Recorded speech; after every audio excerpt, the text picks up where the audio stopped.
আসসালামু আলাইকুম। এই জায়গায় আজকে বানাইম আরমার আচার। এই যে জায়গার মধ্যে কিছু আরমা লইলাম, কিছু আরমা পুরি সিলি লইছি, কিছু আরমা সিলন ছাড়া লইছি। লই এগুলারে এই যে চিকন চিকন করে একটু ইয়া করে আঁকি লইছি। লইলে হয় কি আমরা চিনিটা ভিতরে ঢুকে চিনির শিরাটা। এরপরে এগুলা রেডি করে লইলাম, পরিমাণ মতো লবণ দিয়ে দিলাম। এরপরে দিয়ে মিয়ানো আধা বাটির মতন চিনি, প্রায় 1.5 কাপের মতন। এরপরে কিলে আমার মধ্যে মিষ্টি একটু টক একটু কম, তো এটার লাই একটু ইয়া করে দিছি। এরপরে 2 টুকরা দারচিনি, 3-4টা এলাচ দিয়ে এগুলারে ভালো করে জারাই এগুলারে মিক্স করে রাখে দিছি। ডাকি এদিক দিয়ে কড়াই বসাই দিলাম। এদিক দিয়ে যে আমার পানি বাইরে গেছে আধা ঘন্টা পরে, এই পানি সহ এবার ডালি দিলাম। বাড়তি কোনো পানি দিতাম না, এই পানির উপরে এগুলো হয়ে যাইব। গ্যাসের চুলা একবারে মিডিয়াম করে দিই, এগুলারে আস্তে আস্তে এবার এগুলারে জোশ করে নিই। এরপরে এগুলারে উল্টে পাল্টে ভালো করে আপনার মিক্স করে নিতে হইব। নেওয়ার পরে একটু তেঁতুল দিলাম আবার আমি অল্প একটু, এগুলা টক নাই তো আমার মিন্দে বেশি, এরালে তেঁতুল দিছি। আলগোস্তায় আপনার লাটতে হইব, নইলে আরমাগুলো আপনার বেশি ভাঙি যাইব, কিন্তু গোটা গোটা থাকবো না।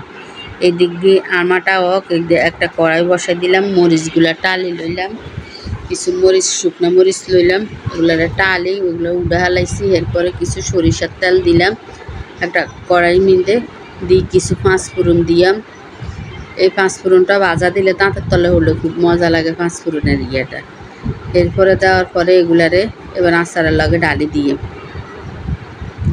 আচারের লগে তেলটা ডালি দিলে হয় কি আপনার খুব সুন্দর একটা কালারটা, অন্যরকম একটা সুন্দর চলিয়ে সৌন্দর্য আইয়ে। যে জিনিস খাইতে দেখতে সুন্দর লাগে, এই জিনিস খাইতেও ভালো লাগে। এরপরে দিয়ে দিলাম 5 ফোড়ন গুঁড়া।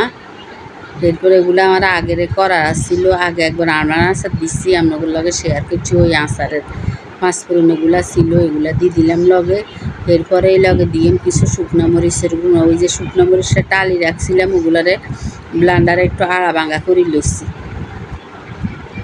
এগুলারে ভালো করে মিক্স করতে হইব। এরপরে শুকনো মরিচের গুঁড়াগুলা দিয়ে মুখর দিই, দেওয়ার পরে এগুলারে আবার ভালো করে আলতু হাতে লাটতে হইব। আপনি জোরে যদি লাটতেন যান তাহলে আরমাগুলা না ভাঙি যাইব। কিন্তু এভাবে আস্তে আস্তে গ্যাসের চুলা একবারে লো করে দিয়ে লাটতে হইব। এদিক দিয়ে একটু বিট লবণ দিলাম, ডিব্বা দড়ি দিয়ে লবণ, বিট লবণ অল্প একটু আছে, এই করে জারাই দিয়ে দিলাম। দেওয়ার পরে এই যেমন আচারটা প্রায় রেডি হয়ে গেছে। যদি আমার কাছে আচারের রেসিপিটা ভালো লাগে, একটা লাইক, কমেন্ট, শেয়ার, সাবস্ক্রাইব করে দিয়েন। আসসালামু আলাইকুম। এইভাবে একবার হইলো আমার আচার বানাই খাইছেন, খুবই মজা হয় এই আচারটা।